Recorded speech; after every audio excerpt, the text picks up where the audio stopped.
Hey, this is Rob with Eco Panels of Tennessee. Today we're on site setting up a Eco Panel house, and I want to talk about the sill plates.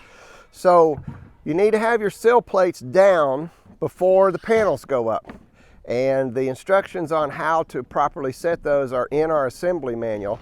But basically you're going to use a 2x4 if you're using our 4.5 inch thick panels, or a 2x6 if you're using our 6.5 inch panels, and you're going to want to set that 1/2 inch in from the outside edge.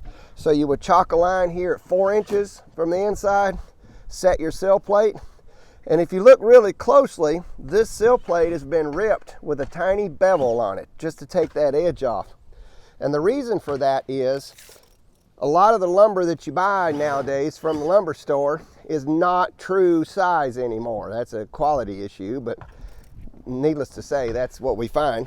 And we want to make sure that this sill plate is 3.5 inches or less, because the void in the bottom of the panel is going to be 3.5 inches, and we want it to sit down properly.